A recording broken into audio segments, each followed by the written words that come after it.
Muy buenas, amables televidentes. El conversatorio de la Fundación Institucionalidad y Justicia del día de hoy cuento con la grata presencia. Giovanni, en nombre de la Fundación te agradezco el que hayas correspondido, bueno, en esta semana que el Tribunal Constitucional, tú eres letrado del Tribunal Constitucional. Así es.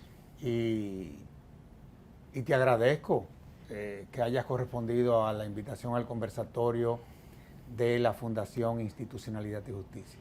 No, para mí es un honor. Agradezco la invitación en esta pues prestigiosa institución, esta fundación que promueve precisamente eso de la institucionalidad y la justicia, y pues conversar sobre temas constitucionales. Claro. Es para mí un honor estar aquí.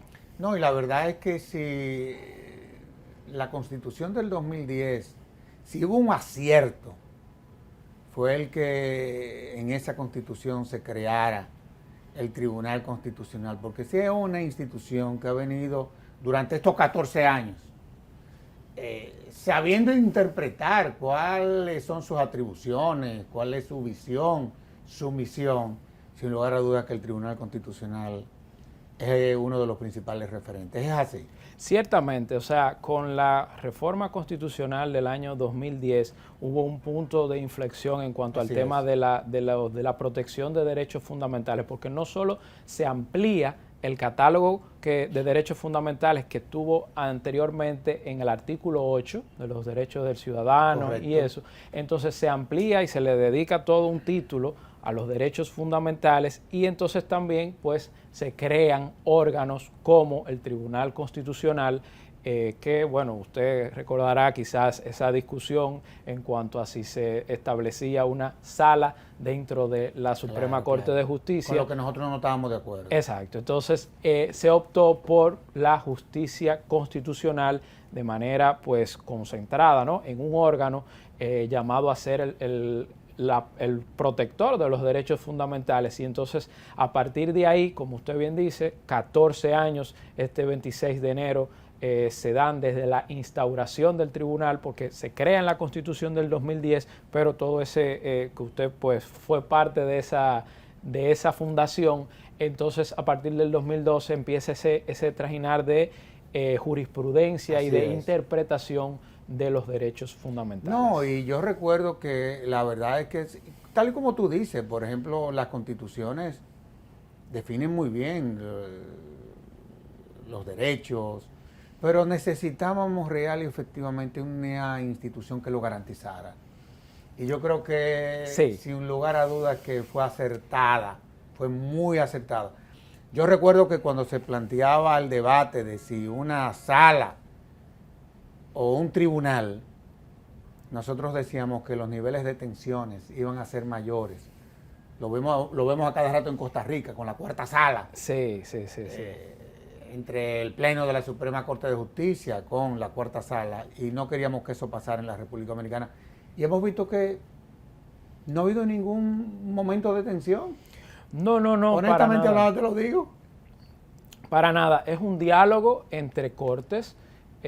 Claro, hay decisiones, porque al darle al Tribunal Constitucional no solo la atribución exclusiva de las normas, de las acciones directas de inconstitucionalidad, sino también la revisión de las decisiones que emanan del Poder Judicial. Entonces eso pudiera, como usted se pudo malinterpretar, de un recelo sobre eso, sobre ese control que se podía tener, pero el tribunal lo ha dicho en todas sus jurisprudencias, que este control es un control, una revisión sobre derechos fundamentales. ¿Por qué? Porque la última palabra sobre los hechos, sobre las pruebas, la tiene la Suprema Corte de Justicia. Exactamente. No, y la verdad es que los tribunales constitucionales también controlan el poder.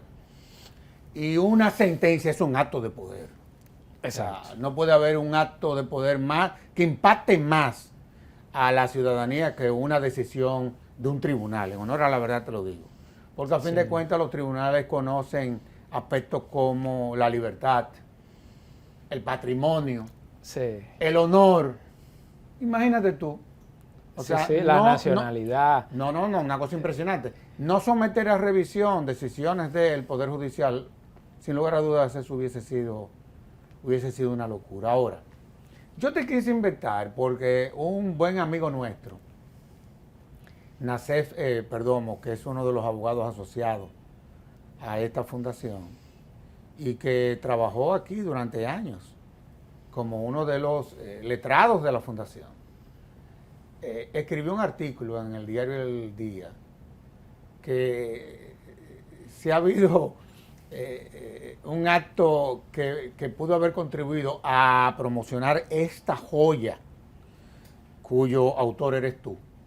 Estamos hablando de derechos fundamentales del ciudadano ante la administración pública. Visión del Tribunal Constitucional del 2012, es decir, desde que comenzó el tribunal, al 2022. ¿De qué es de lo que se trata esta maravilla?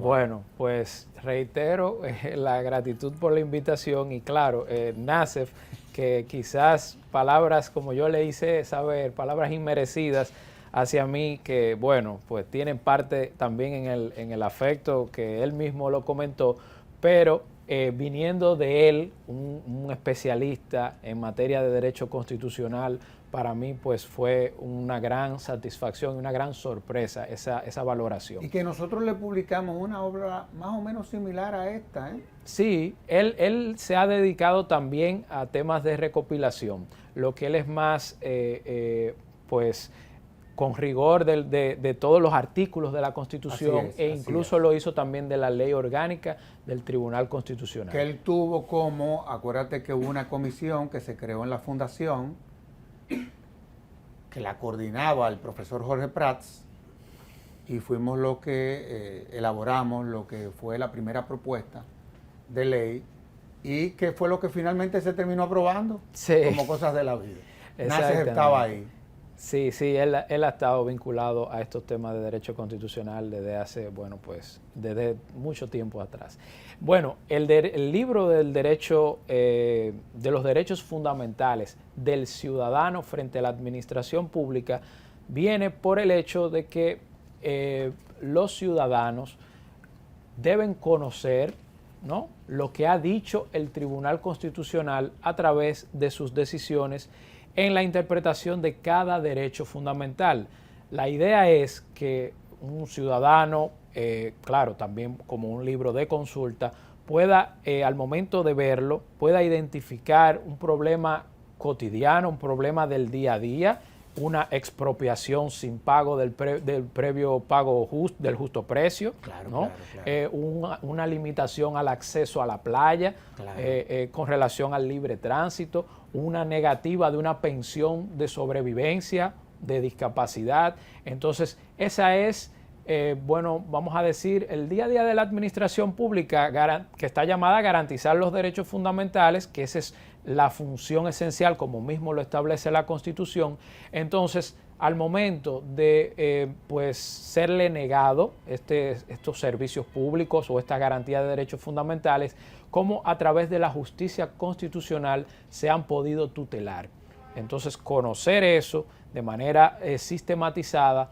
¿Por qué? Porque el Tribunal Constitucional, como se ha comentado, al ser garante, el intérprete de la Constitución, pues emite muchos tipos de decisiones, algunas por algún tema procesal, no pueden ser conocidas, otras de diferentes temas muy amplios, pero yo quise enfocarlo en eso, en derechos fundamentales, pero no cualquiera, sino ciudadano frente a la administración pública. Porque incluso, como sabemos, el tribunal tutela también entre particulares. Ese efecto normativo que tiene la Constitución, pues entonces también está llamado a eso. Pero cuando se ve el ciudadano contra la administración pública, ¿qué ha dicho el tribunal?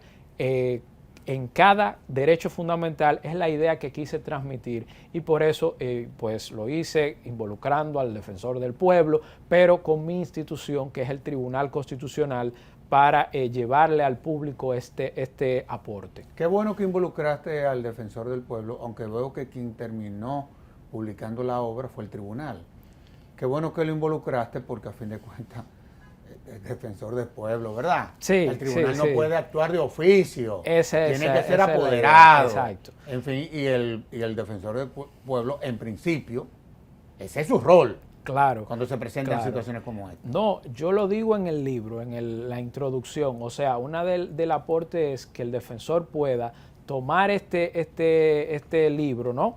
Ver la sentencia, porque está llamado a conocer las decisiones del Tribunal Constitucional. ¿Por qué? Porque lo que se trata es de evitar la judicialización. Por supuesto. Entonces, si una institución puede, previamente a esa judicialización, intervenir ante la administración, entonces, conociendo los criterios que ya ha dado el tribunal, ese es el aporte que yo entiendo que debe de hacerse. No, y por ejemplo, me gusta la obra, sobre todo porque aquí está la línea jurisprudencial en esos temas.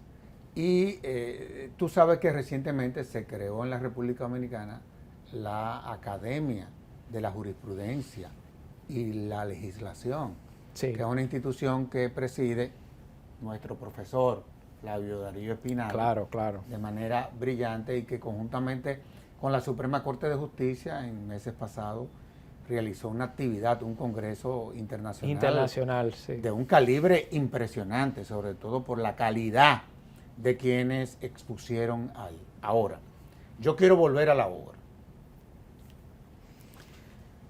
porque la verdad que el título también es provocador, Sí. y tú lo sabes.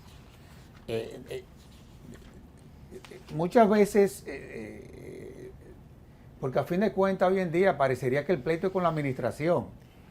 Sí. Todo lo privado como que se está acordando, se está llevando a través de arbitrajes, mediaciones, y hemos visto que todo lo que tiene que ver con la administración, evidentemente de que el conflicto cada vez mayor con ella. Lo vemos en el derecho administrativo, que a fin de cuentas es el que somete al orden al administrador, pero aquí es el que lo controla. Claro, claro. Aquí el que lo controla. Y tiene uno dentro de los artículos que yo desarrollo, ¿no? de los derechos fundamentales, está el debido proceso, que, como se sabe en nuestra Constitución, que está en el artículo 69, en el numeral 10, no solamente le va a hablar de ese debido proceso y tutela judicial efectiva que debe de darse en el proceso jurisdiccional, sino también ese numeral 10 dice que esto debe de llevarse a la administración pública. Es decir, que una administración que no emite un acto para motivar, incluso motivando su decisión, está incurriendo en una violación al debido proceso. Así es. Inclusive hay una decisión reciente sobre una familia que le solicitaba un oficial del Estado Civil que le inscribiera a uno de sus hijos, y el tribunal se pronunció a favor de la Junta Central Electoral porque la familia no cumplió con el debido proceso que establece la legislación. Oye, porque a fin de cuentas muchas veces es de doble contenido. Claro, claro. Este libro también busca a que el ciudadano se eduque. Pero por supuesto. ¿Por qué? Porque no solamente porque a veces el ciudadano crea las expectativas de derecho y por eso puede incluso judicializar el caso aunque pierda.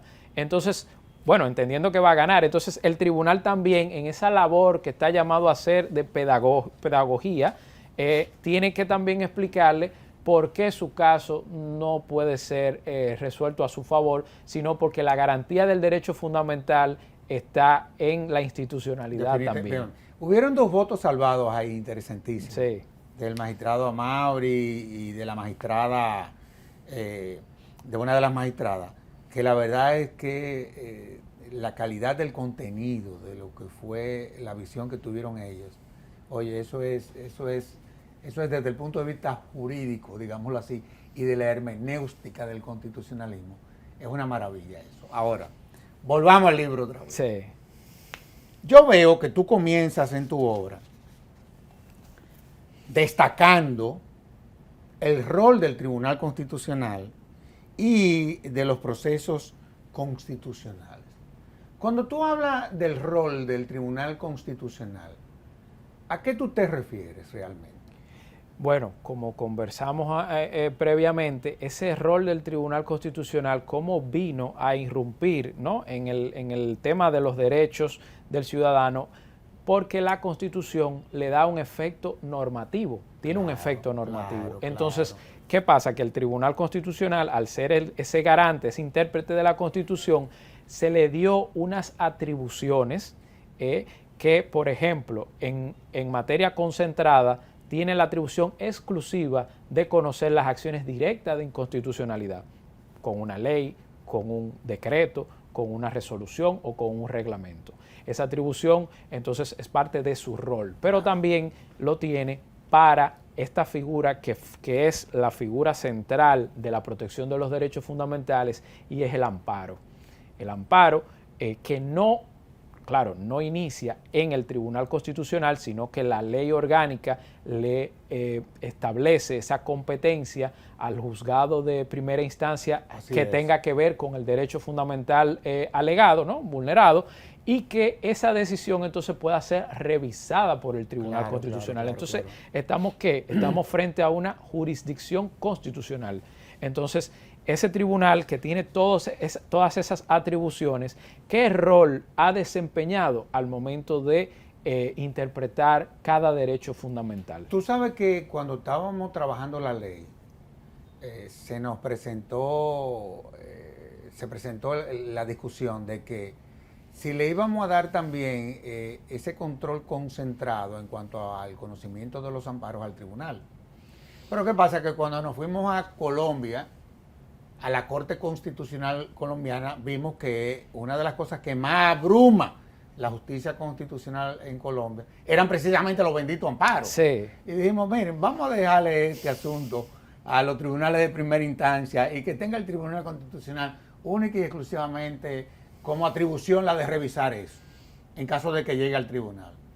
Y gracias a Dios que eso se logró. Sí, de hecho establece, como usted hace referencia en Colombia, que hay una anécdota de incluso que usted podía ir y poner un amparo en una servilleta. Sí, exacto. Entonces, eso, pues la cantidad de amparos sobrepasa Claro, el tribunal en la ley orgánica también está un requisito para poder conocer la revisión de decisión de amparo, y es la especial relevancia o trascendencia constitucional que tenga Ahora, el tribunal, al ser un tribunal, relativamente nuevo, ha optado por admitir todos los amparos, todas las revisiones de amparo, y no ha utilizado de manera estricta, por decirlo de una manera, lo relativo a la especial relevancia o trascendencia, que sí lo ha hecho, valga ahora la actualización, con relación al tema de la revisión de decisiones jurisdiccionales.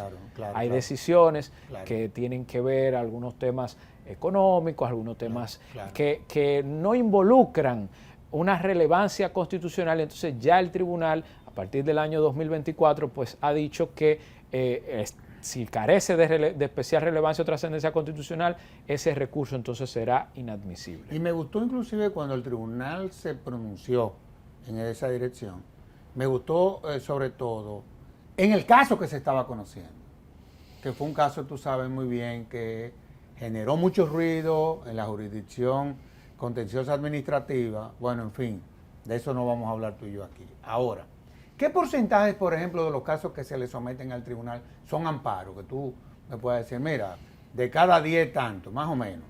Bueno, actualmente ha disminuido. Ha disminuido, sí, ¿verdad? Ha disminuido. Hoy en día, sin tener quizá a mano las estadísticas oficiales, pero hoy en día yo estoy seguro, por estar dentro ahí, que son los 04, los llamados recursos de revisión jurisdiccionales, los que más han tenido cabida. Pero si nos vamos a modo general, yo diría que 5 de cada 10 son amparos. Eso es manejable. Sí. Eso es manejable, de verdad. ¿Y qué porcentaje de casos se le someten al tribunal anualmente?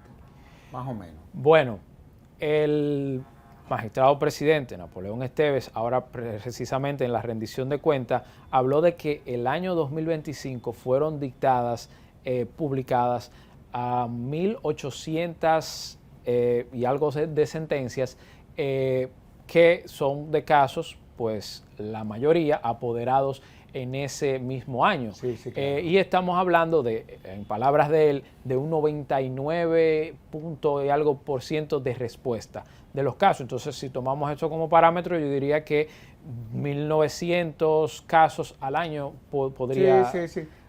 Yo te hago la pregunta porque es un número importante y que refleja la necesidad de haber tenido un órgano de esa naturaleza.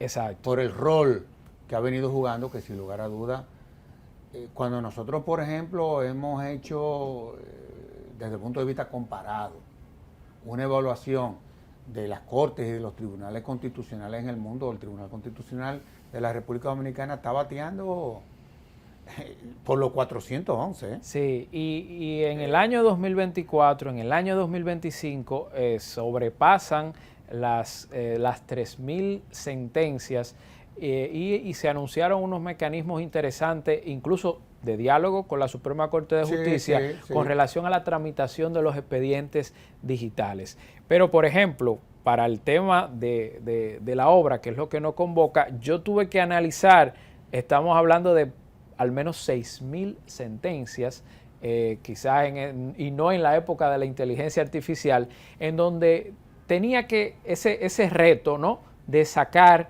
esas decisiones que son inadmisibilidades, que no se pudieron conocer el fondo, para entonces solo quedarme con esa que el tribunal entonces dice, mira, el derecho a la educación es un derecho obligatorio, no importa si choca, por ejemplo, en este caso con un derecho a huelga, que también lo tienen los profesores, pero en ese caso debe de pesar más el derecho a la educación. Entonces, ese tipo de decisiones, de interpretaciones, cuando se habla del interés superior del niño, del derecho a la familia, todo eso, entonces, eso fue mi objetivo meta, ¿no? Y entonces identificar esas decisiones y luego entonces transmitirlas, por ejemplo, un arma de fuego que se le incaute a una persona o un vehículo y luego no sea procesado penalmente y quede esa persona, su derecho de propiedad, vamos a decir, vulnerado en el aire. Entonces ni lo procesan judicialmente, ni tampoco le devuelven su bien.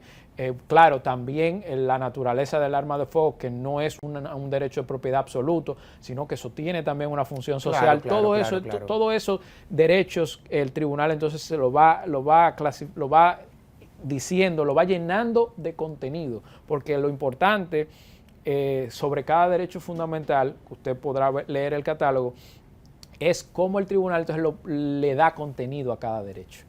Yo te hacía la pregunta porque fíjate que desde el principio te decía que tú llegar aquí es laborioso. O sea, el tú tener que revisar 6.000 sentencias, te lo digo porque eso es lo que hacemos aquí, no es fácil. No es fácil. Y tú ir decantando cosas y ir agendando entonces las que para ti pueden tener un impacto, eso no es fácil. De todos modos, vamos a hacer una pausa y de inmediato volvemos con este excelentísimo programa.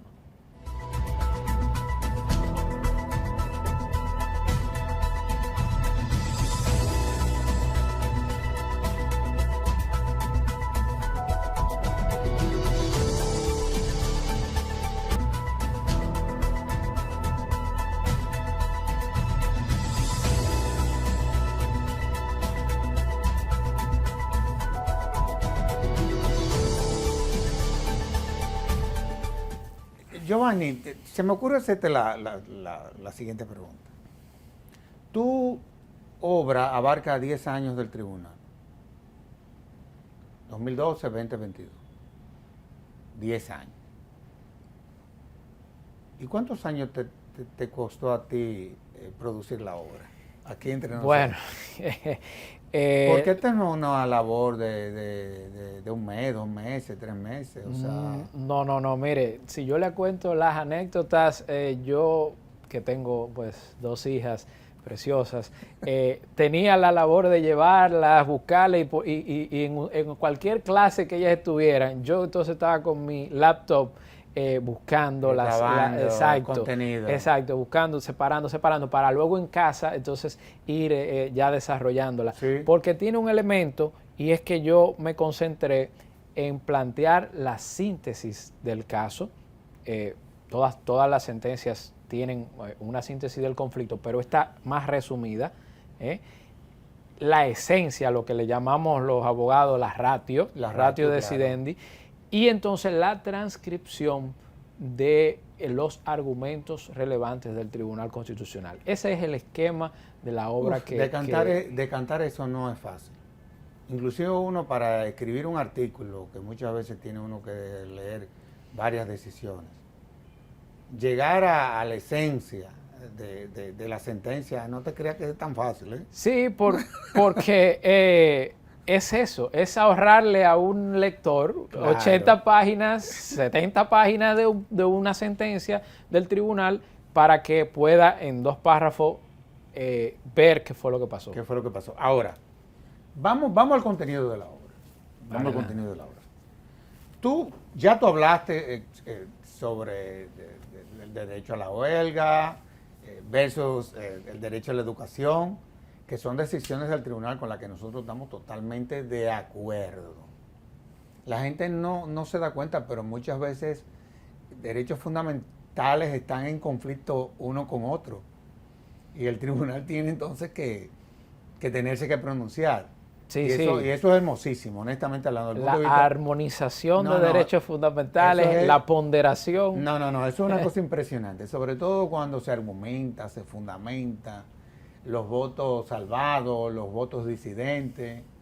Oye, ahí es que se construye el derecho constitucional, dejémonos de tontería. Es ahí que se construye. Ahora, sobre el artículo 37, que tú sabes que ha habido mucho debate, aunque la gente no lo crea, sobre el derecho a la vida. ¿Qué ha dicho el tribunal? Bueno, el tribunal ahí ha sido tímido en ese sentido, no es que ha hecho un pronunciamiento sobre... Ha sido conservador. Por decirlo de esa manera. Lo estoy diciendo yo. Sí, porque usted sabe que pertenezco a la institución. Claro, pero ha sido conservador. Y solo se rescata una decisión que tiene que ver con un anuncio comercial de una publicidad de Profamilia estaba, exacto. Entonces, dentro de ese anuncio, pues, podía hacer alusión a temas que tengan que ver con el derecho a la vida, la planificación y este tipo de cosas. Entonces, el tribunal ha dicho que ese señalamiento dentro de un anuncio comercial, entonces pudiera estar haciendo con actos reñidos a la Constitución, precisamente con el derecho a la vida, induciendo, ¿no? La protección de la familia. Es un poco con relación al artículo 37 ha sido tímido. Sí. Y sin lugar a dudas, porque nosotros hemos estado siempre siguiendo cuál es la orientación del tribunal en esa dirección. Tú tratas también el artículo 38, que tiene que ver con la dignidad humana, que ese es otro tema muchas veces. Por ejemplo, uno de los debates que se dio en cuanto a lo que tiene que ver con el artículo 38 fue la aprobación del Código Penal. Nosotros, por ejemplo, estuvimos no enfrentando, pero sí fijamos posición con relación a la dignidad humana.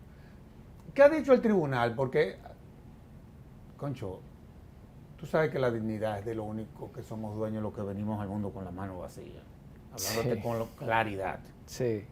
¿Qué ha dicho el tribunal en ese sentido? Que yo veo que tú lo recogiste muy bien. Sí, la dignidad humana, que no solo está en el artículo 38, tenemos que hablar de ese principio, ¿no? Como usted dice, de la dignidad humana, es el fundamento del Estado. En el artículo 7 habla como un fundamento del Estado el respeto a la dignidad humana. Sí, claro. El tribunal, a través de sus decisiones, pues ha hablado, claro, este derecho fundamental hay que verlos incluso con otros derechos fundamentales, porque si hablamos, por ejemplo, del acceso al agua potable, al servicio de la electricidad, como ya un servicio, vamos a decir, esencial, entonces estamos hablando de aspectos que garantizan la dignidad humana, pero no solamente la dignidad humana, el derecho a la salud.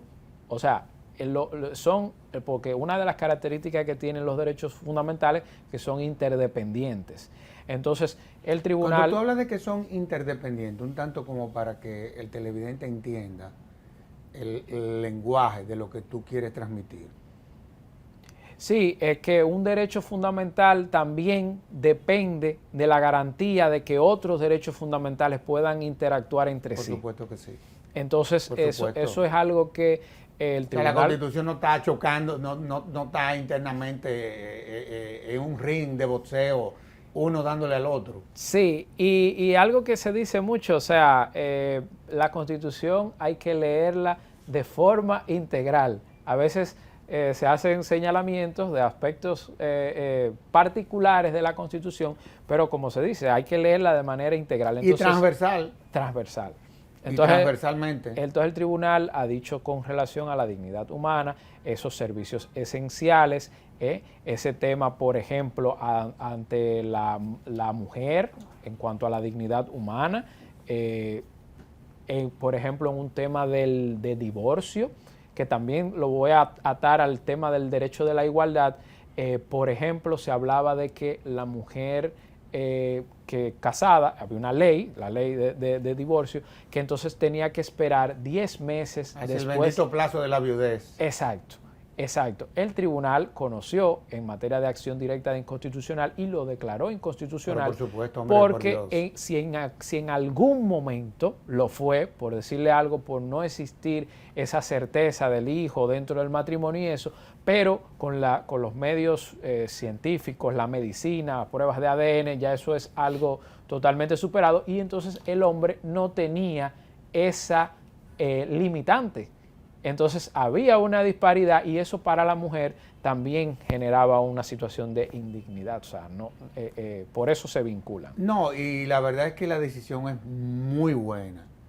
Yo recuerdo, como cosa de la vida, cuando yo hice mi doctorado, mi tesis fue precisamente sobre el divorcio, en donde tú te encontrabas entonces con esa situación del bendito plazo de la viudez y tú decías, ¿qué sentido tiene esto?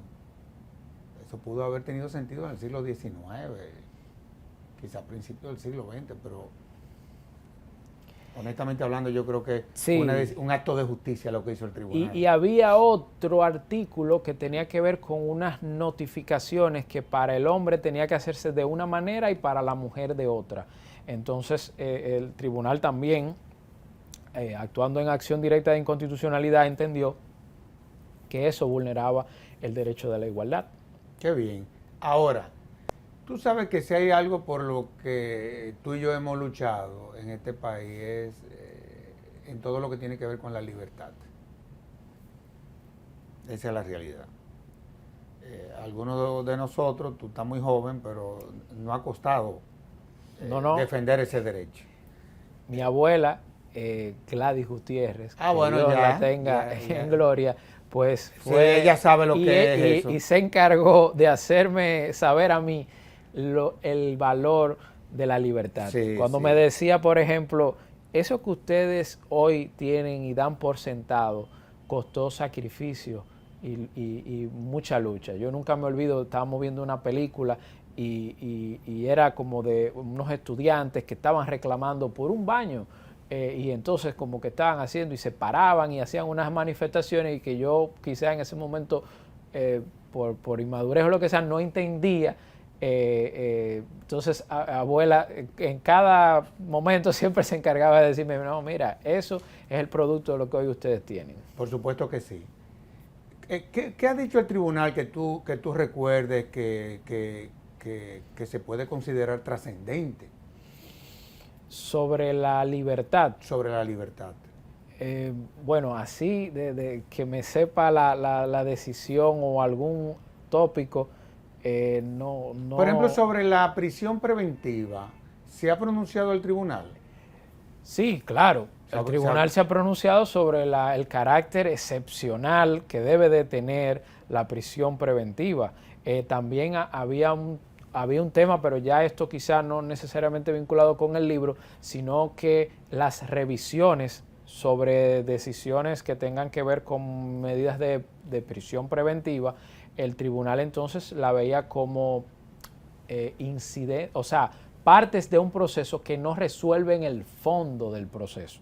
Sin embargo, el tribunal cambia el criterio y dice, no, es que estas decisiones son definitivas y hay que pronunciarse sobre ellas. Claro, entonces, claro. esas revisiones que cuando se la negaban, que iban a apelación, que iban a casación, luego iban al Tribunal Constitucional, en ese momento no tenían esa cabida que ahora ya tienen. Qué bien. Yo veo también, Giovanni, que tú tratas de manera magistral todo lo que es el derecho a la integridad personal. Una cosa es la dignidad humana y otra cosa es la integridad personal. ¿Qué tú puedes decir en ese sentido? Sí, ahí... te estoy tratando temitas que sí. Son, como decimos los abogados, el meollo del asunto. El meollo del asunto.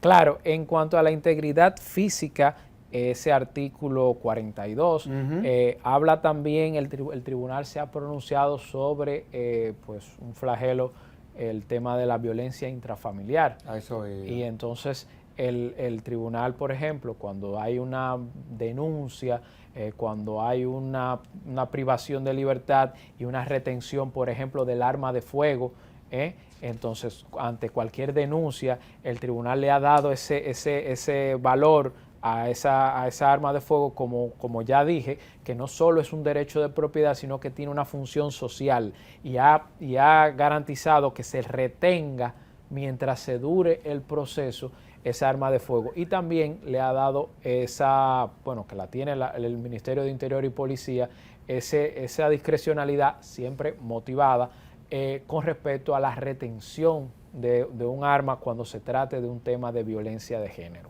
El tribunal, con relación a la integridad física, pues lo ha establecido así. No, y además creo que fue una decisión prudente del tribunal también, porque hemos visto casos en donde por no ser real y efectivamente diligente en ese sentido, hemos visto muchas mujeres que han perdido la vida de manos de sus agresores. Por no haber tomado la medida.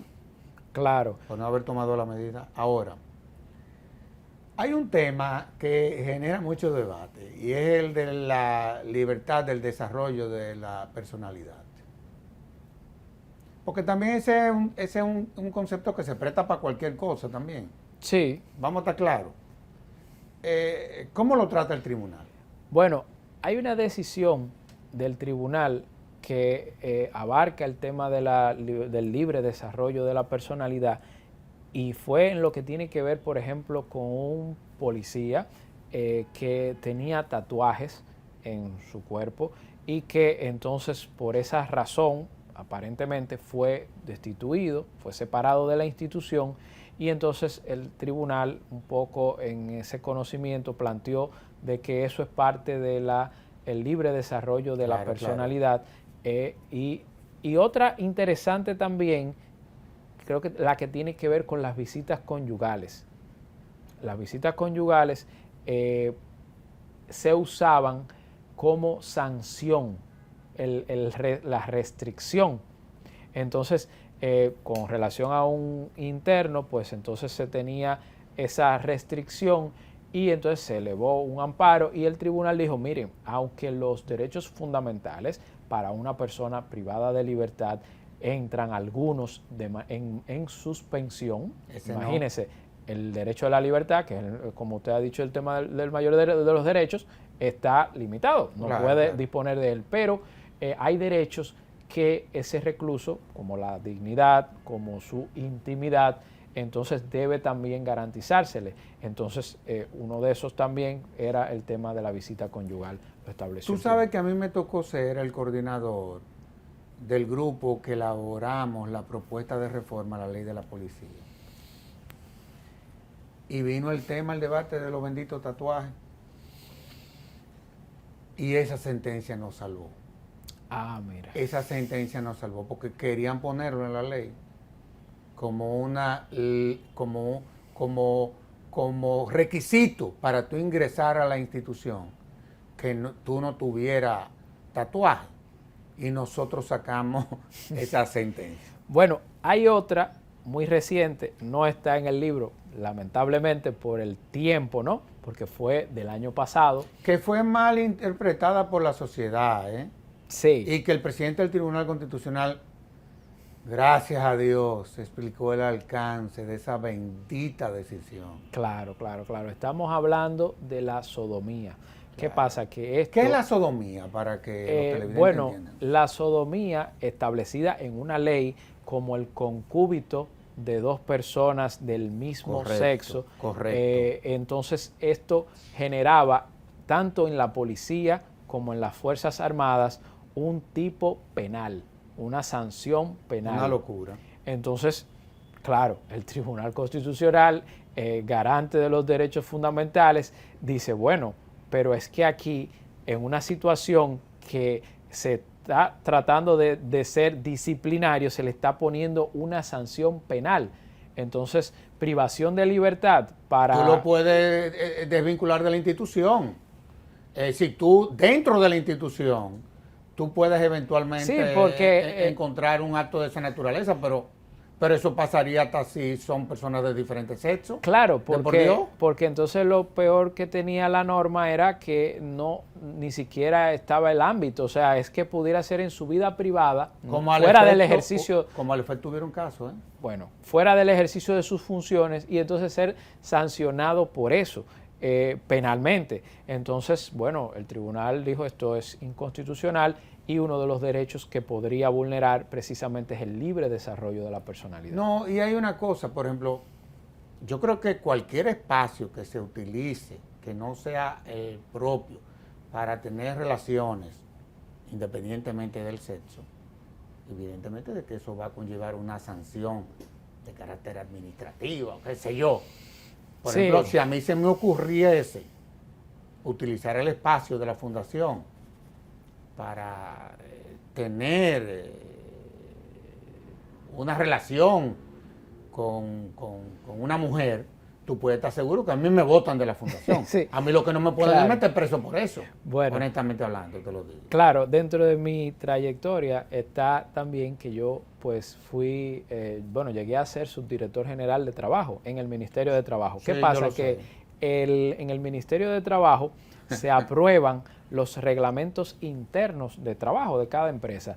Y un compañero me decía eso mismo, me decía, porque cuando se veía esta situación de una relación sentimental y la empresa entonces establecía unas sanciones, quizás a modo de chance me decía, pero ¿y dónde se van a conocer? O sea, ¿por qué prohibir? O sea, ¿dónde se conocen? Claro, sabemos de que si hay una situación jerárquica, una situación de poder, por decirle algo, o de acoso, pues eso es una situación ya también tipificada.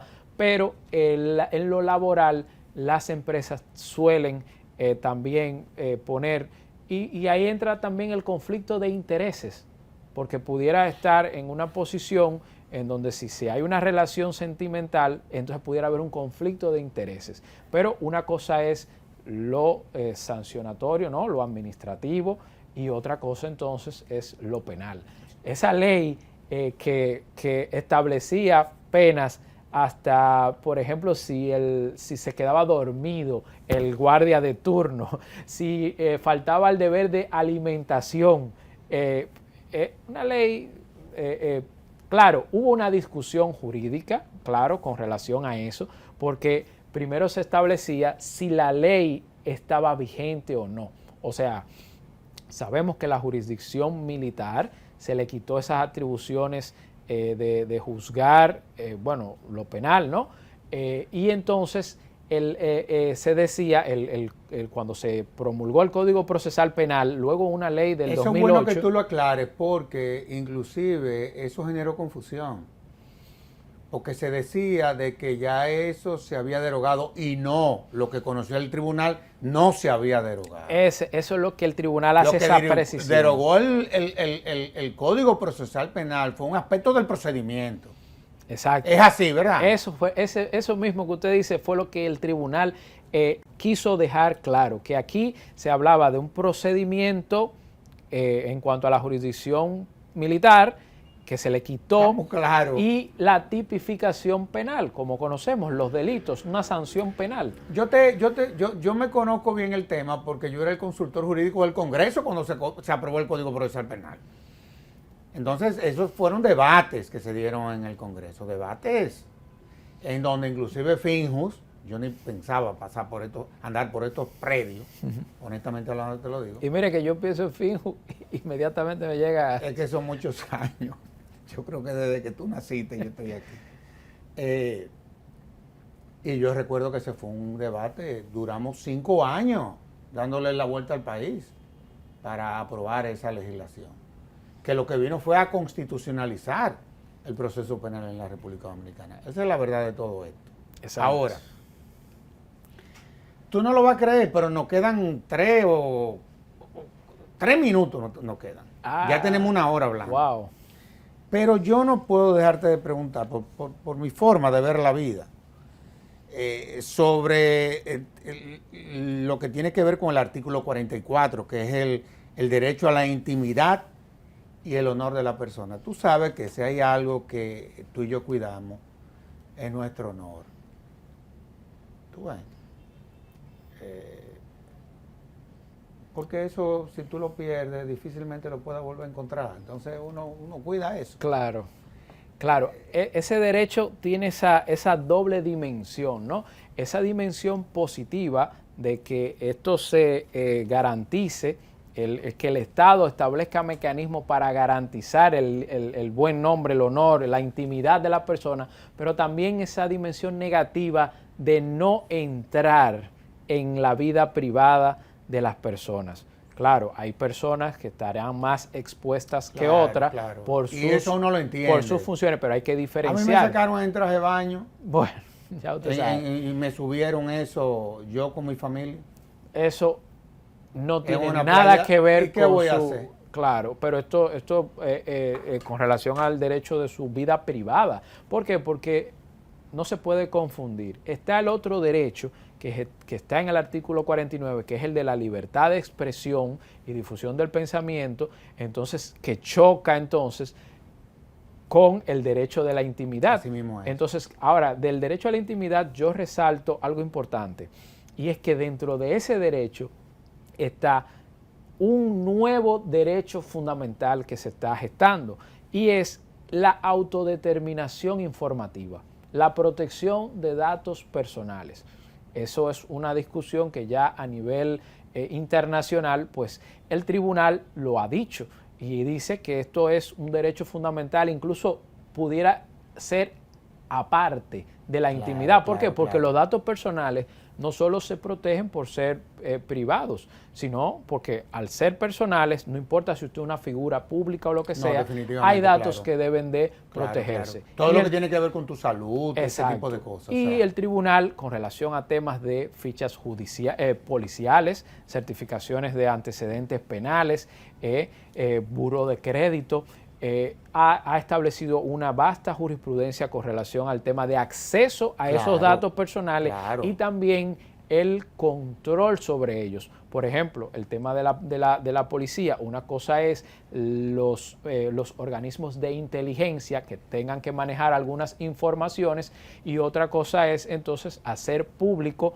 una ficha policial donde esa persona no ha sido objeto de un proceso judicial, que se haya dado una sentencia y todo eso. Que dicho sea de paso, era una práctica. Eso se ha ido desmontando en la institución. Pero uno sin saber, uno estaba fichado en la policía. Eso es una locura. Sí, entonces, sí, así, sí, ¿no? Así no. Imagínese que hasta por una situación de tránsito o No, por decirle algo. es Y entonces esto lo limitaba incluso hasta el derecho al trabajo, porque como digo, como son los derechos papeles fundamentales. de buena conducta, Exacto. en fin, y salían una serie de cosas ahí que la persona afectada desconocía. O sea, una locura. De todos modos, Giovanni, mira, te agradezco el que hayas correspondido a este conversatorio. Te felicito por este aporte. Es un gran aporte el que tú has hecho. Y solo te pido que tú vas a tener que volver al bendito programa porque del contenido de la obra solamente tratamos 6 temas, cuando este es un libro que tiene decenas de temas que yo creo que la sociedad merece conocer. Así que en nombre de Finjus te agradezco que hayas correspondido a la invitación al conversatorio de la Fundación. No, yo encantado. La verdad es que, pues, vuelvo y les ratifico mi gratitud por haberme invitado a este programa que tiene amplia difusión. Yo mismo he visto algunos programas sobre eso, pero con relación al tema de la institucionalidad y la justicia que usted promueve a través de los diferentes escenarios, para mí es un honor. Y pues recibo con humildad esa valoración y además es para mí un compromiso de seguir pues aportando desde los diferentes espacios donde uno está para precisamente fomentar esta institucionalidad y justicia. Y de eso es de lo que se trata. Y a ustedes, amables televidentes, les decimos hasta la próxima, en donde estaremos en un nuevo conversatorio de la Fundación Institucionalidad y Justicia. Hasta entonces.